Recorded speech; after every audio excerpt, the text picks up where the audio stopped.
اعوذ باللہ من الشیطان الرجیم بسم اللہ الرحمن الرحیم۔ اللہ کے بابرکت نام سے شروع جو بڑا مہربان اور نہایت رحم والا ہے۔ دوستو، آج کی ویڈیو میں آپ کو خوش آمدید کہتے ہیں۔ دوستو، آج کا ہمارا موضوع ہے 5000 فرشتے میدان جنگ میں۔ جنگ بدر کفر و اسلام کا مشہور ترین معرکہ ہے۔ 17 رمضان 2 سنہ ہجری میں مکہ اور مدینہ کے درمیان مقام بدر میں یہ جنگ ہوئی۔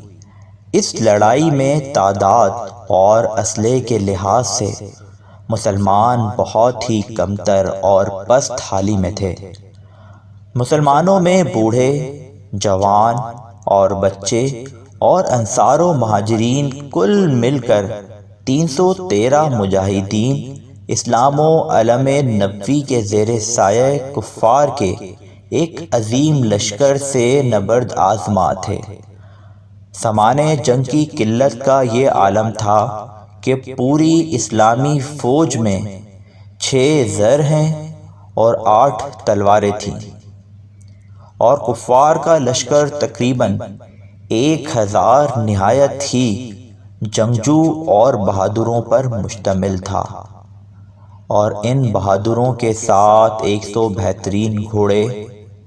700 اونٹ اور قسم قسم کے مہلک ہتھیار تھے۔ اس جنگ میں مسلمانوں کی گھبراہٹ اور بے چینی ایک قدرتی بات تھی۔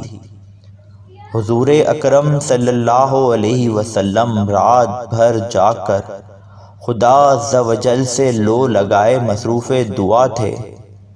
کہ الہی، اگر یہ چند نفوس ہلاک ہو گئے تو پھر قیامت تک روئے زمین پر تیری عبادت کرنے والے نہ رہیں گے۔ دعا مانگتے ہوئے آپ کی چادر مبارک دوش انور سے زمین پر گر پڑی اور آپ پر رقت طاری ہو گئی، یہاں تک کہ آنسو جاری ہو گئے۔ حضرت ابوبکر صدیق رضی اللہ عنہ آپ کے یار غار تھے۔ آپ کو اس طرح بے قرار دیکھ کر ان کے دل کا سکون و قرار جاتا رہا۔ انہوں نے چادر مبارک کو اٹھا کر آپ کے مقدس کندھے پر ڈال دیا اور آپ کا دست مبارک تھام کر بھرائی ہوئی آواز میں بڑے ادب کے ساتھ عرض کیا کہ حضور، اب بس کیجئے، اللہ تعالیٰ ضرور اپنا وعدہ پورا فرمائے گا۔ اپنے یار غار صدیق جاں نثار رضی اللہ عنہ کی گزارش مان کر آپ نے دعا ختم کر دی اور نہایت اطمینان کے ساتھ پیغمبرانہ لہجے میں یہ فرمایا کہ ترجمہ کنز ایمان، اب بھگائی جاتی ہے یہ جماعت اور پیٹھیں پھیر دیں گے۔ صبح کو حضور علیہ السلام نے آیات جہاد کی تلاوت فرما کر ایسا ولولہ انگیز واز فرمایا کہ مجاہدین کی رگوں میں خون کا قطرہ قطرہ جوش و خروش کا سمندر بن کر طوفانی موجیں مارنے لگا، اور آپ صلی اللہ علیہ وسلم نے یہ بشارت دی کہ اگر صبر کے ساتھ تم مجاہدین میدان جنگ میں ڈٹے رہے تو اللہ تعالیٰ تمہاری مدد کے لیے آسمان سے فرشتوں کی فوج بھیج دے گا۔ چنانچہ 5000 فرشتوں کی فوج میدان جنگ میں اتر پڑی، اور دم و زدن میں میدان جنگ کا نقشہ ہی بدل گیا۔ حضرت علی رضی اللہ تعالیٰ عنہ مہاجرین کا جھنڈا لہرا رہے تھے، اور حضرت سعد بن عبادہ رضی اللہ تعالیٰ عنہ انصار کے علم بردار تھے۔ کفار کے 70 آدمی قتل ہو گئے اور 70 گرفتار ہوئے، باقی اپنا سارا سامان چھوڑ کر فرار ہو گئے۔ کفار کی مقتولین میں قریش کے بڑے بڑے نامور سردار جو بہادری اور سپہ گیری میں یکتائے روزگار تھے، ایک ایک کر کے سب موت کے گھاٹ اتار دیے گئے، یہاں تک کہ کفار قریش کی لشکری طاقت ہی فنا ہو گئی۔ مسلمانوں میں کل 14 خوش نصیبوں کو شہادت کا شرف ملا، جن میں 6 مہاجر اور 8 انصار تھے، اور مسلمانوں کو بے شمار مال غنیمت ملا جو کفار چھوڑ کر فرار ہو گئے تھے۔ اللہ تعالیٰ نے جنگ بدر اور فرشتوں کی فوج کا تذکرہ قرآن مجید میں ان لفظوں کے ساتھ فرمایا کہ ترجمہ کنز الایمان، اور بے شک اللہ نے بدر میں تمہاری مدد کی جب تم بالکل بے سر و سامان تھے، تو اللہ سے ڈرو کہ کہیں تم شکر گزار رہو، جب اے محبوب تم مسلمانوں سے فرماتے تھے کیا تمہیں یہ کافی نہیں کہ تمہارا رب تمہاری مدد کرے 3000 فرشتے اتار کر؟ ہاں کیوں نہیں اگر تم صبر و تقوی کرو، اور کافر اسی دم تم پر آ پڑیں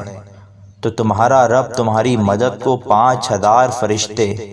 نشان والے بھیجے گا، اور یہ فتح اللہ نے نہ کی مگر تمہاری خوشی کے لیے، اور اسی لیے کہ اس سے تمہارے دلوں کو چین ملے، اور مدد نہیں مگر اللہ غالب حکمت والے کے پاس سے۔ درس ہدایت۔ جنگ بدر میں مسلمانوں کی تعداد اور سامان جنگ کی قلت کے باوجود فتح مبین نے مسلمانوں کے قدموں کا بوسہ لیا۔ اس سے یہ سبق ملتا ہے کہ فتح کثرت تعداد اور سامان جنگ کی فراوانی پر موقوف نہیں، بلکہ فتح کا دار و مدار نصرت خداوندی پر ہے کہ جب وہ چاہتا ہے تو فرشتوں کی فوج آسمان سے میدان جنگ میں اتار کر مسلمانوں کی امداد و نصرت فرما دیتا ہے، اور مسلمان قلت تعداد اور سامان جنگ نہ ہونے کے باوجود فتح مکہ فتح مند ہو